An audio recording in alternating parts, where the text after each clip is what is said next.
Longitudinal redundancy check हम 4 तरीके से चेक कर सकते हैं एरर को, कि हम जब ट्रांसमीटर से रिसीवर पर डेटा भेज रहे हैं, whenever we are transmitting data from transmitter to receiver, तो हमारे पास 4 टेक्निक्स हैं जिससे हम फाइंड आउट कर सकते हैं कि क्या जो डेटा रिसीवर ने रिसीव किया उसमें एरर है। VRC vertical redundancy check, LRC longitudinal redundancy check, CRC and checksum. LRC longitudinal redundancy check में बल्क डेटा लिया जाएगा, बल्क डेटा जिसको हम चेक करेंगे रिसीवर पे कि अगर उसमें एरर है या उसमें एरर नहीं है। यहाँ पर हम एक ऑड पैरिटी सिस्टम यूज कर रहे हैं। Odd parity it means making the total number of ones odd. Odd बनाना है हमें टोटल नंबर ऑफ वंस को। टोटल नंबर ऑफ वंस को हमको पहले काउंट करना है किसी भी डेटा में, और फिर देखना है कि उनका टोटल नंबर ऑफ वंस अगर 2 है तो वो इवन है, 4 है तो वो इवन है, 5 है तो वो ऑड है। तो हमें उन्हें, अगर वो ऑड नहीं है तो ऑड बनाने के लिए एक 1 उसमें ऐड करना है, और अगर वो ऑलरेडी ऑड है तो उसमें आपको एक 0 ऐड करना है। ऐड मतलब आखिरी में अपेंड करना है। ऐड का मतलब यहाँ पर बाइनरी एडिशन बिल्कुल नहीं है। जैसे कि फॉर एन एग्जाम्पल एक डेटा है 1011, यहाँ पर हम देखेंगे कि total number of ones count करेंगे 1011, यहाँ पर 3 वंस है जो कि ऑलरेडी ऑड है, तो अब इसमें एक और 1 लगा के उसे इवन बनाने की कोई आवश्यकता नहीं है। तो जो पैरिटी है उस ऑड पैरिटी की वैल्यू यहाँ पर 0 होगी, तो बाइनरी नंबर 0 उसमें अपेंड किया जाएगा। और जो कोड वर्ड बनेगा, कोड वर्ड तब बनता है जब हम डेटा और जो भी पैरिटी है उन दोनों को साथ में लिख देते हैं या ऐड कर देते हैं। तो डेटा हमारा था 1011 और पैरिटी थी 0, और ये है आपका code word. So this code word will be transmitted. ये ट्रांसमिट होगा ट्रांसमीटर से रिसीवर की ओर, सेंडर से रिसीवर की ओर, और फिर वहां पर इसे चेक किया जाएगा। ये सिंपल पैरिटी सिस्टम है। जब हम LRC लॉन्जिट्यूडनल रिडंडेंसी चेक के बारे में बात कर रहे हैं तो हम एक सेट ऑफ डेटा लेंगे। मान लेते हैं हम 5 डेटा लेते हैं या 6 डेटा सेट लेते हैं। हम एक डेटा सेट लेते हैं, मान लेते हैं यहाँ पर हमने डेटा लिया है 1100 1001 1111 1000। ये हमारे 4 डेटा सेट्स हैं, डेटा 1, डेटा 2, डेटा 3, डेटा 4। यहाँ पर हम इन चारों के लिए कोड वर्ड जनरेट करना चाहते हैं, और सिस्टम कौन सा यूज करना चाहते हैं? ऑड पैरिटी सिस्टम यूज करना चाहते हैं। तो हम इसमें सबसे पहले चेक करेंगे। चेक करने का तरीका जो है वो ये है कि हम इंडिविजुअल डेटा के लिए यहाँ पर पैरिटी ऐड या अपेंड नहीं कर रहे हैं। पहले हम डेटा का अरेंजमेंट चेक करेंगे। अरेंजमेंट ऐसे चेक होगा और चेंज होगा। हम यहाँ पर लिखेंगे उसकी MSB, that is most significant bit, सबसे ऊपर सबसे हर पहले वाले डेटा की आएगी, और फिर हम उसके नीचे नेक्स्ट MSB, फिर नेक्स्ट MSB और फिर नेक्स्ट MSB, इस तरीके से LSB तक जाएंगे। This is the way you have to arrange the data. सबसे पहला, this is the first data, it will be arrange as 1 1 0 0, ये है इसका लास्ट LSB। सिमिलरली हम दूसरा डेटा लेंगे 1001, इसका भी फर्स्ट MSB 1 है, then next is 0, then next is 0 and the LSB is 1. Third is like this, and the fourth one will go like this. First we have to arrange the data in this fashion, MSB और LSB के fashion में उसको arrange करना है decreasing order में, और फिर यहाँ पर हम इन चारों फर्स्ट MSBs जो हैं पूरे डेटा ब्लॉक के, ये पूरा डेटा ब्लॉक है, इसकी चारों MSBs को देखते हुए पैरिटी ऐड करेंगे। तो यहाँ पर देख सकते हैं 1 1 1 1, 4 वंस है, तो ऑड पैरिटी जो आएगी, जो ट्रांसमीटर ऐड करेगा, that must be 1 to make the total number of ones odd. क्योंकि यहाँ पे 4 वंस है जो कि इवन है, इसलिए हम एक और 1 लगा देंगे जिससे अभी ऑड बन गया। यहाँ पर देख सकते हैं 1 0 1 0, यहाँ पर टोटल नंबर ऑफ वंस कितने हैं? 2 है, इन्हें हमें बनाना है 3। 3 एक ऑड नंबर है, उसके लिए हमें एक और 1 यहाँ पर अपेंड करना पड़ेगा। अब हम चलते हैं नेक्स्ट वाले पे 0 0 1 0। यहाँ पर देख सकते हैं कि एक ही 1 है, और 1 एक ऑड नंबर है, तो जो हमारी पैरिटी की वैल्यू आएगी वो आएगी 0। जो हमारा पैरिटी है वो है 0। नाउ फॉर द एलएसबी जो कि लास्ट 4 बिट्स हैं, चारों डेटा सेट के हम लास्ट बिट पे पहुंच गए हैं, तो 0 1 1 0 यहाँ पर देख रहे हैं। तो यहाँ पर टोटल नंबर ऑफ वंस कितने हैं? 2 हैं।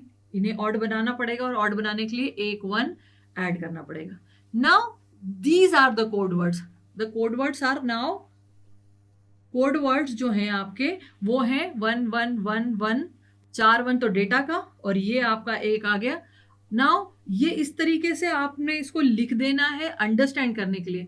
But how the data will be transmitted? Data will be transmitted in the same fashion. पहले ये डेटा जाएगा, ये वाले डेटा को हम ट्रांसमिट करेंगे, that is 1 1 0 0, then 1 0 0 1, then 4 1s, then 1 0 0 0, और लास्ट में हम इसमें इन सारे डेटा के सबसे लास्ट में हम ये 1 1 0 1 साथ में ट्रांसमिट कर देंगे। ये सब ट्रांसमीटर से रिसीवर के ओर इस फैशन में ट्रांसमिट कर दिए जाएंगे।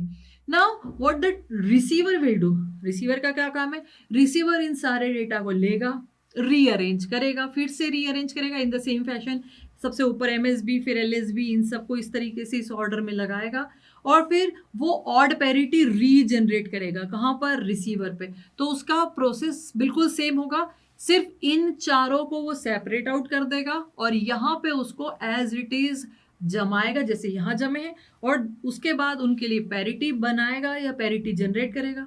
अगर ये पैरिटी जो कि ट्रांसमीटर से आई है और वो जो पैरिटी जो रिसीवर ने जनरेट की दोनों सेम है, तो मान लेते हैं कि डेटा पूरा ब्लॉक, ये पूरा डेटा ब्लॉक क्या है? एरर फ्री है, इसमें कहीं कोई एरर नहीं है। लेकिन अगर कहीं पर भी या तो इस पैरिटी में या इस डेटा में कहीं पर भी कोई बिट वेरी हुई, तो नेचुरल है कि इन पैरिटीज की वैल्यू चेंज हो जाएगी, और जब पैरिटीज की वैल्यू चेंज हो जाएगी, at that time we can find out at the receiver की एरर है। सो कैसे फाइंड आउट करना है? इसी एग्जाम्पल को हम आगे बढ़ा रहे हैं। यहाँ पे ये एमएसबी एलएसबी के फॉर्म में अरेंज रहेगा, लेकिन अब हम यहाँ पे एक सिंगल बिट एरर जनरेट कर रहे हैं। सिंगल बिट एरर के लिए हम देखेंगे कि कैसे एलआरसी एक्ट करता है, कैसे वो फाइंड आउट करेगा कि एरर है या नहीं है। तो हम इसी पूरे को फिर से लिख रहे हैं, लेकिन मैं मान लेती हूं कि यहाँ पर ये जो 0 था ये अब तब्दील होके 1 में कन्वर्ट हो गया है। This is what known as single bit error. ये सिंगल बिट एरर है। अब इस सिंगल बिट एरर को कैसे यहाँ पे रिसीवर फाइंड आउट करेगा? फॉर दैट सबसे पहले पूरा का पूरा वो डेटा जो है इसी फैशन में पहले अरेंज करेगा, दैट इज 1 1 0 0, देन 1 0। क्योंकि यहाँ पे एक सिंगल बिट एरर आ गई थी, तो अब ये 0 1 में कन्वर्ट हो गया है, और ऊपर जो आपका लास्ट एमएसबी एलएसबी सेम रहेगा। Now 1 1 1 1 and this is 1 0 0 0। पूरा का पूरा वैसा का वैसा ही रहेगा, सिर्फ क्योंकि यहाँ पे एक एरर है तो मैं इसे इससे इंडिकेट कर रही हूँ कि ये एक एरर है। नाउ अब क्या करना है रिसीवर को? रिसीवर जो पैरिटी ऑड पैरिटी पूरा का पूरा सेट आया है उसे सेपरेट आउट कर देगा। तो मान लेते हैं वो उसको यहाँ रख देता है 1 1 0 1, and then it will do recalculation of the parity. अब उसे इन टोटल नंबर ऑफ वंस को देख के रिकैलकुलेट करना है पैरिटी, तो यहाँ पर वो रिकैलकुलेट करना स्टार्ट करेगा। Here it is 1 1 1 1 again, it will calculate. So this is odd parity, जो क्यों कैलकुलेट करा, इट मस्ट बी 1, क्योंकि making the total number of ones odd, तो यहाँ पे 1 आएगा। यहाँ पे 2 वंस हैं, इन्हें 3 बनाना पड़ेगा, तो 3 बनाने के लिए एक और 1 आएगा। बिल्कुल ठीक। यहाँ पे 2 वंस है, इसे भी ऑड बनाने के लिए यहाँ पे 1 आएगा, तो एक 1 अपेंड करना पड़ेगा। यहाँ पे 0 1 1 0 है, फिर से यहाँ पे एक 1 ऐड करना पड़ेगा। तो इस तरीके से ये हो गया।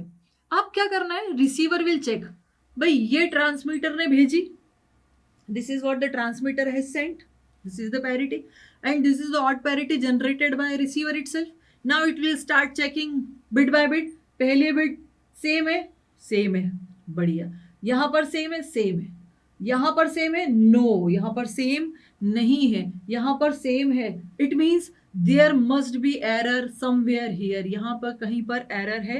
And in this way it can find out that the whole data block is error, इसमें एरर है। इतनी बिट एरर है, मैंने जनरेट की, हमने जनरेट की, इसलिए हमें पता है कि एक सिंगल बिट एरर है, और इस सिंगल बिट एरर को it can easily find out.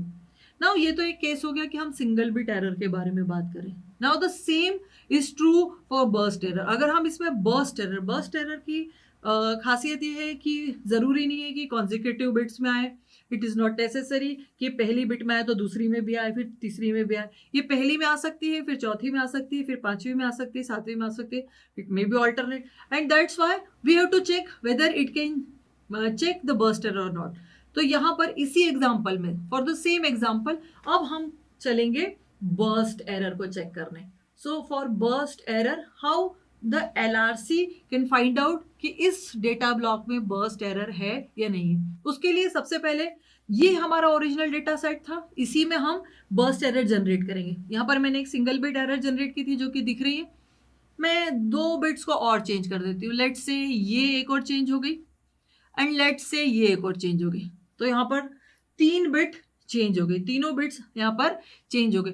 अब तीनों बिट चेंज हो गई तो यहाँ पर हम फिर से रिसीवर पर MSB को उसी ऑर्डर में लगाना है और ऑर्डर में लगा के फिर से LSB तक इस तरीके से अरेंज करना है। So now it will B 1 1 1 1, this one which is errored and that's why it must be converted into 0। इसको ऐसे इंडिकेट कर दिया। This is 1 0 1 0, no change. This is 1 1 0 1, क्योंकि यहाँ पे 2 बिट चेंज हो गई है। Now in the last 0 1 1 0, process वही है, ऑड पैरिटी जनरेट करनी है रिसीवर को और जो ट्रांसमीटर से आई है वही की वही फिर से रीअरेंज करनी है। सो रीअरेंज करने के लिए उसने 1 1 0 1 इस तरीके से रख दी and then it will recalculate the odd parity. Recalculate करने के लिए फिर से स्टार्ट 3 है ones, no need of appending in extra 1, यहाँ पे नहीं है जरूरत, 0। Now in the next set 1 1 double 1 है, 2 1s है, ऑड पैरिटी बनाना है, यहाँ पर एक 1 लगाना पड़ेगा। यहाँ पे 1 1 1 3 1s है, नो नीड, 0। यहाँ पे 2 1s है, फिर से यहाँ पे 1। Now in this way you can see कि यहाँ पे बर्स्ट एरर आई थी, हमने ही जनरेट की थी और उस बर्स्ट एरर को हम आइडेंटिफाई कर पा रहे हैं या नहीं, या ये आपका सिस्टम जो है वो आइडेंटिफाई कर पा रहा है कि नहीं कि आपने इसमें एरर जनरेट किए तो वो पता कर पा रहा है कि नहीं। And for that now let's start checking.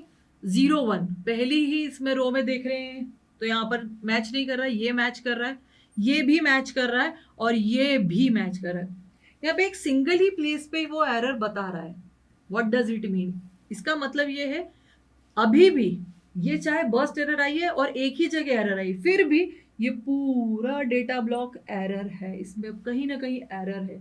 Even though ये क्या नहीं कर पाया, ये किसी भी रो में डबल बिट 2 बिट जो साइमल्टेनियसली बदली उन्हें नहीं फाइंड आउट कर पाया, बट फिर भी पूरा ओवरऑल यहाँ पर इसने बर्स्ट एरर को कैलकुलेट कर लिया कि यस किसी भी एक जगह पे है, तो भी इसने आइडेंटिफाई कर लिया कि वहां पर क्या था, उस डेटा ब्लॉक में एरर था and that's how it can find out the burst error also. But condition is there, जब भी ये बर्स्ट एरर को फाइंड आउट करता है वो बर्स्ट एरर तभी फाइंड आउट कर पाएगा जब वो ऑड नंबर्स में हो। ऑड नंबर की जितनी भी बर्स्ट एरर्स हैं 3 5 7 9 इनको ये आइडेंटिफाई कर पाएगा। अदरवाइज जैसे कि इस रो में यहाँ पर 2 बिट साइमल्टेनियसली चेंज हो गई और ये आइडेंटिफाई नहीं कर पाया, उसी तरीके से अगर साइमल्टेनियसली हर रो में 2 बिट साइमल्टेनियसली का मतलब साथ में कि यहाँ पर इस एग्जांपल में चलते हैं तो देख सकते हैं ये 1 1 है, दोनों साथ में 0 हो गए, ये 0 1 1 0 हो गया, ये 1 0 हो गया और ये 0 0 हो गया। अगर इस तरीके की कंडीशन आती है तो ये बिल्कुल आइडेंटिफाई नहीं कर पाएगा, लेकिन ये रेयरेस्ट टू रेयर केस होगा कि ऐसी एरर आए। लेकिन क्योंकि अगर ये सिंपल केसेस देखें तो सिंगल बिट एरर और बर्स्ट एरर को इजीली आइडेंटिफाई कर पा रहा है। सो LRC is a technique in which whether you can use even parity or you can use odd parity, और इवन यूज करें चाहे ऑड यूज करें, ये सिंगल बिट एरर और बर्स्ट एरर दोनों को आइडेंटिफाई करने के लिए सक्षम है। ये एक टेक्निक है जो हम रिसीवर पे पूरा जो डेटा आएगा उसको ये देख के, पूरे डेटा ब्लॉक को देख के बता सकते हैं आफ्टर द LRC चेकिंग कि इसमें एरर है या इसमें एरर नहीं है। और जब अगर एरर नहीं है so you can accept the whole data, और अगर इसमें एरर है so we can reject the data and ask for the retransmission. तो इस तरीके से आप रिसीवर पर इजीली आइडेंटिफाई कर सकते हैं कि एरर है या एरर नहीं है।